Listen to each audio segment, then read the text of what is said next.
سورہ یونس کی آیت نمبر 7 ہے۔ اعوذ باللہ من الشیطان الرجیم، بسم اللہ الرحمن الرحیم۔ ان الذین لا یرجون لقاءنا ورضوا بالحیاة الدنیا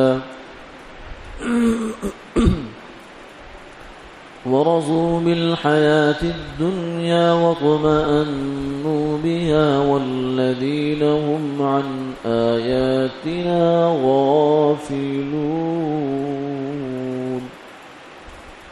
أولئك مأواهم النار بما كانوا يكسبون۔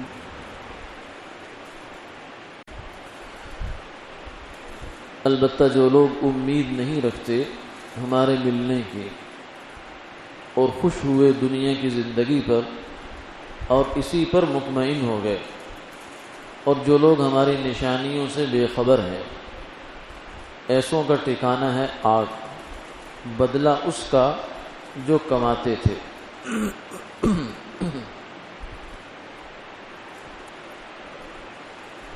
گزشتہ آیات میں اللہ رب العزت نے اس کائنات میں پھیلی اپنی کچھ نشانیوں کا تذکرہ کیا اور فرمایا کہ ان نشانیوں سے بہت سے لوگ فائدہ اٹھاتے ہیں، یعنی وہ اسی کائنات کو دیکھ کر اللہ کو بھی مان جاتے ہیں، اور پھر جب اللہ کو مان لیا تو پھر اللہ کی بھی ماننے کی ان کو فکر پیدا ہوتی ہے، اور پھر وہ کہتے ہیں کہ وَيَتَفَكَّرُونَ فِي خَلْقِ السَّمَاوَاتِ وَالْأَرْضِ رَبَّنَا مَا خَلَقْتَ هَذَا بَاطِلًا سُبْحَانَكَ۔ کہ زمین و آسمان کی پیدائش، اس کی تخلیق میں غور کرتے ہوئے وہ اس نتیجے تک پہنچتے ہیں کہ ربنا، اے ہمارے رب، ما خلقت هذا باطلا، یہ جو بھی نظام ہے، یہ سورج، یہ چاند، یہ ستارے، یہ زمین، یہ انسان اور اس کا پھر آنا پھر جانا، اس کے لیے جو بھی انتظامات ہیں، ما خلقت هذا باطلا، یہ تماشا نہیں ہے بلکہ یہ کوئی مقصد رکھتا ہے۔ افحسبتم انما خلقناکم عبثا، کیا تمہارا گمان ہے انسانوں کہ ہم نے تمہیں بیکار پیدا کیا، یعنی ایسے ہی مفت میں کھیل تماشے میں پیدا کر دیا؟ نہیں، بلکہ حقیقت حال یہ ہے کہ تمہیں اللہ نے ایک عالی مقصد دے کے دنیا میں بھیجا ہے، بہت بڑا مقصد دے کے، اور وہ مقصد کیا ہے کہ ہمیشہ ہمیشہ کی کامیابی حاصل کر کے آؤ اور اپنی بڑی سے بڑی جنت بنا کے آؤ، پوری سے پوری تیاری کر کے آؤ۔ یہ ہے مقصد اس دنیا میں انسان کے آنے کا۔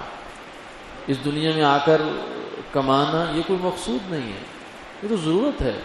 جب تک پیٹ ساتھ ہے تو کمائے گا نہیں تو کھائے گا کہاں سے؟ اللہ کا نظام ہے، ہاتھ پہ ہاتھ دھرے گا تو یا تو پھر گداگری کرے گا، یا لوگوں کی جیبوں پہ نظر رکھے گا، یا جو ہے وہ مرے گا بھوکا۔ یہ تو اللہ کا نظام ہے کہ اس نے اس کائنات کو اسباب کے ساتھ جوڑ رکھا ہے۔ بھوک لگے گی تو کھانا کھانا پڑے گا، پیاس لگے گا تو پانی پینا پڑے گا، اور اگر مال چاہیے تو اس کے لیے محنت کوشش کرنی پڑے گی، کسب کرنا پڑے گا، کمانا پڑے گا۔ تو یہ دنیا میں رہتے ہوئے کمانا تو ضرورت ہے انسان کی، یعنی ضروری ہے اور ضرورت ہے، لیکن مقصد حیات یہ نہیں ہے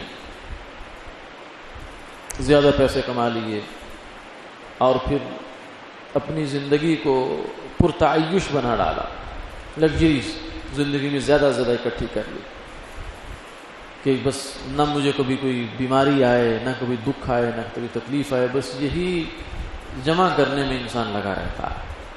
تو یہ جو کچھ ہم کر رہے ہوتے ہیں یہ مقصد حیات بالکل نہیں ہے، یہ انسان ڈی ٹریک ہوتا ہے، گمراہ ہے ایک طرح سے، کہ جس جگہ اس نے، یعنی گمراہ بھی ہے اور کم عقلی کی فیصلہ بھی ہے، کہ جس جگہ اس نے زیادہ سے زیادہ 50، 60، 70، 80، 90، 100، اس سے زیادہ کہاں ہوگا۔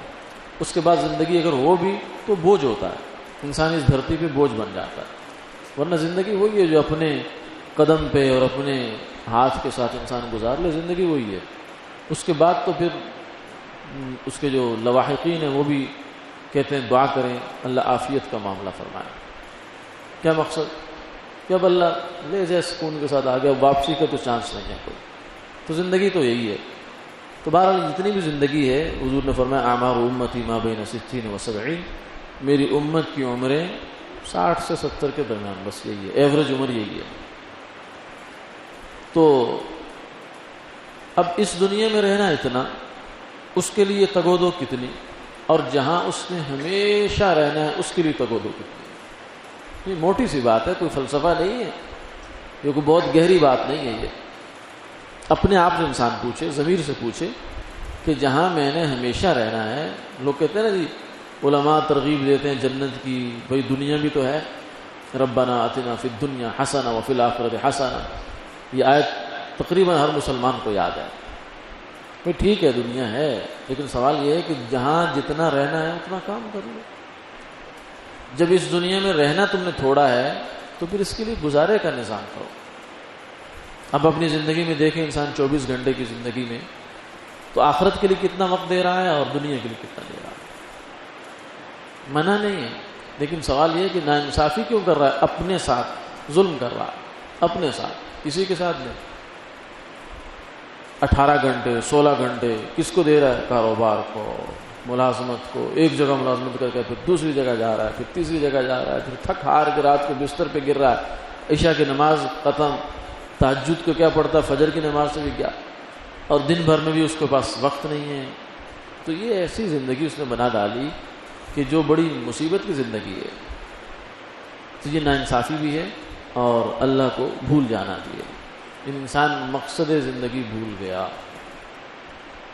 یعنی گویا کہ پلیٹ فارم پہ رہنے کے لیے رہنے کے منصوبے بنا لیے، ایئرپورٹ پر خیمہ لگا لیے، یا گھر بنانے کی ٹھیکیدار کو کہتا ہے میرا گھر بنا دے جا.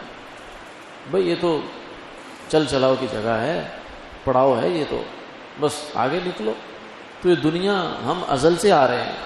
انسان اللہ ہی جانے کب اس نے روح ہماری بنائی تھی، بہت پہلے سے، جسموں کے آنے سے پہلے سے بہت پہلے. یعنی آدم علیہ السلام تو بعد میں بنے ہیں، ان کا پتلا، لیکن جو روحیں انسانوں کی وہ تو بہت پہلے بن گئی.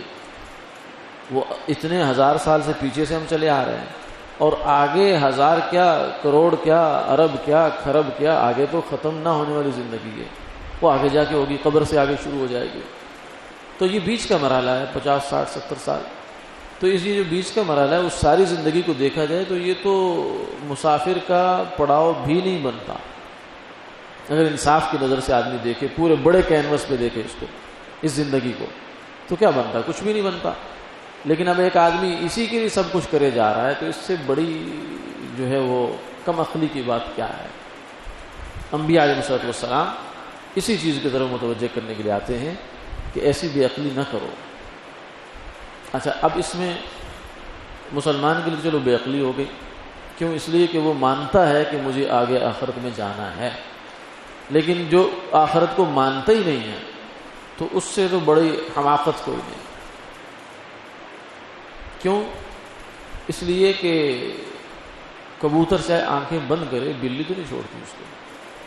موت ایک حقیقت ہے، اسرائیل ایک حقیقت ہے جو صبح و شام آتا ہے. یہ حقیقت ہم صبح و شام دیکھتے ہیں، گھروں میں ہم نے بارہا دیکھا ہے، اپنے عزیزوں کے ساتھ دیکھا، رشتہ داروں کے ساتھ دیکھا، اپنی اولاد کے ساتھ دیکھا، ماں باپ بہن بھائیوں کے ساتھ دیکھا. یہ واردات ہو گئی اور ہمارے ساتھ بھی ہونی ہے. لیکن اس کے باوجود انسان کو سمجھ نہیں آتی. غفلت کی چادر اور غفلت کی جو جالا ہے اس کی آنکھ پہ آ جاتا ہے، اور وہ کہتا ہے بابر بعیش کوش کہ عالم دوبارہ نس. بابر مزے اڑا لو، زندگی دوبارہ نہیں ملے گی.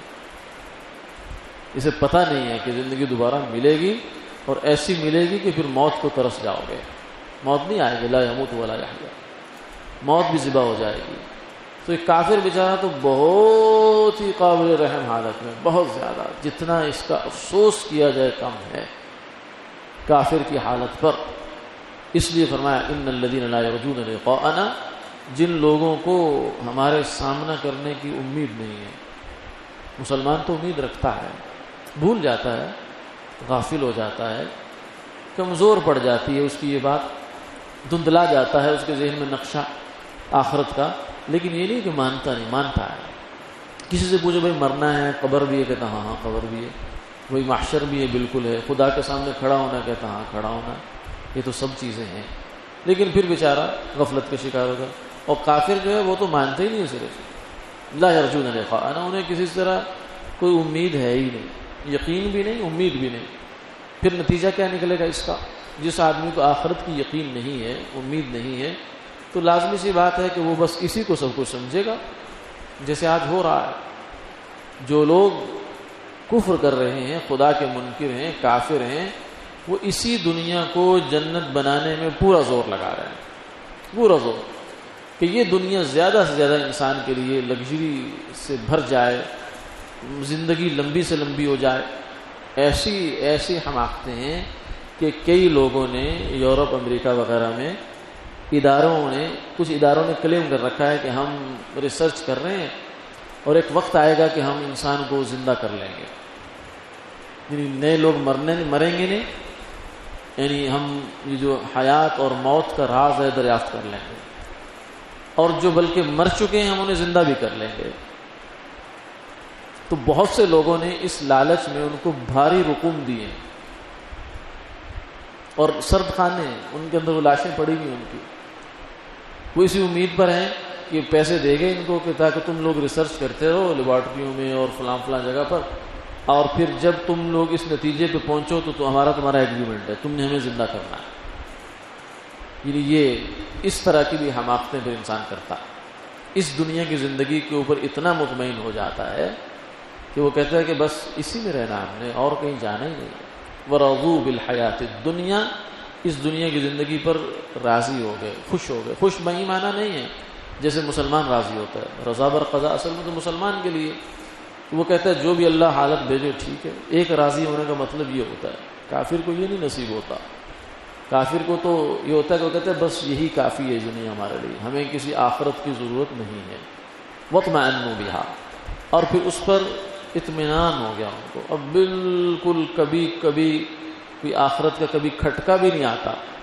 وَالَّذِينَ هُمْ عَنْ آيَاتِنَا غَافِلُونَ، اور جو ہم نے اپنی نشانیاں پھیلائی ہیں اس کائنات میں، انبیاء علیہ السلام کے ذریعے سے جو ہمیں باتیں بتائیں، جو نمونے دکھائے، جیسے مثلا عیسیٰ علیہ السلام کے زمانے میں جو ہے وہ اللہ نے ان کے ہاتھوں یہ معجزے دکھائے کہ مردے زندہ ہوئے۔ انہوں نے ایک قبر، بہت پرانی قبر جو ہے اس کو زندہ کیا، تو نوح علیہ السلام کا بیٹا تھا، اور روایات میں آتا ہے کہ وہ جب نکلا تو اس کے بال سفید تھے، حالانکہ نوح علیہ السلام کے زمانے میں بال سفید نہیں ہوتے تھے، اتنی صحت اچھی ہوتی تھی انسان کی۔ تو وہ جب نکلا تو بال سفید، تو پوچھا یہ کیسے؟ تو پتہ چلا کہ یہ اس خوف سے بال سفید ہو گئے ہیں کہ قیامت آ گئی، کیونکہ ذہن میں یہ تو تھا کہ زندہ ہونا ہے قیامت میں ہم نے، تو انہوں نے سمجھا شاید قیامت آ گئی ہے، تو عیسیٰ علیہ السلام مردے زندہ کرتے تھے۔ یہ اس بات کا علامت تھی کہ یہ اس بات کی دلیل تھی کہ اللہ تعالیٰ ایسے ہی تمہیں بھی زندہ کریں گے۔ یہ نہیں سمجھنا کہ بھول بھلیاں ہو گئی، بس جو مر گیا وہ مٹی ہو گیا، اور مٹی کو کون زندہ کرے گا؟ مشرکین مکہ یہ کہتے تھے، لیکن فرمایا نہیں، والذین هم عن آیاتنا غافلون، جس نے تمہیں پہلی دفعہ نطفے سے پیدا کیا، کچھ بھی نہیں تھے پیدا کر دیا، اور صورت گری کی تمہاری، تمہیں اتنا خوبصورت حسین بنایا، کیا وہ اس نمونے کو دوبارہ نہیں ریپیٹ نہیں کر سکتا؟ اس کے لیے دوبارہ تو کرنا بڑا آسان ہے، پہلی دفعہ کرنا مشکل ہو سکتا ہے، اگر ہو اس کے لیے نہ پہلی دفعہ مشکل نہ دوسری دفعہ مشکل، وہ تو کر دکھائے گا تمہیں۔ اولئک مأواہم النار، فرمایا کہ یہی لوگ ہیں جن کا ٹھکانہ جہنم ہے، بما کانوا یکسبون، لیکن یہ جہنم اللہ نے ان کو نہیں دی، بلکہ یہ انہوں نے خود لی ہے اپنے عمل سے۔ آخرت کو بھولے، اس دنیا کو سب کچھ سمجھا، پھر جب سب کچھ سمجھا تو پھر اسی دنیا میں ہر خواہش کو پورا کرنے کی کوشش کی، یہ لازمی نتیجہ ہے۔ اس لیے دیکھیں آپ کہ جو لوگ آخرت سے غافل ہیں، مسلمان ہیں نا، وہ بہت سی خواہشات کو دباتا ہے۔ کیوں؟ اس لیے کہ اسے پتہ ہے کہ دنیا خواہشات کے پورا کرنے کی جگہ نہیں ہے، تو گزارا ہے۔ خواہشات کے پورا کرنے کی جگہ جنت ہے، وَلَكُمْ فِيهَا ما تشتہی انفسکم ولکم فیہا ما تدعون، جنت میں وہ ملے گا جو تم چاہو گے، دنیا میں وہ کرو جو میں چاہتا ہوں۔ مسلمان یہ جانتا ہے، لیکن کافر چونکہ آخرت کو تو مانتا نہیں ہے، اس لیے وہ یہ کہتا ہے کہ جو میری خواہشات پیدا ہو رہی ہیں یہ کہاں پوری ہوں گی جا کر، اگر یہاں نہیں پوری ہوئی تو پھر کوشش کرتا ہے یہیں پوری کرے، پھر اس کے لیے چاہے وہ زنا کو عام کرے، چاہے بے حیائی کو عام کرے، چاہے اوریانی کو، چاہے فحاشی کو، چاہے شراب نوشی کو، جو مرضی کرے، پھر وہ اسی دنیا میں سب کچھ اپنا جنت بنانے کی اس کو کوشش کرتا ہے۔ تو یہ غفلت کی انتہا ہوتی ہے۔ فرمایا اس کا پھر ان کو بدلہ ملے گا کیونکہ یہ اللہ کی نافرمانی کر رہے ہیں۔ وآخر دعوانا الحمد للہ رب العالمین۔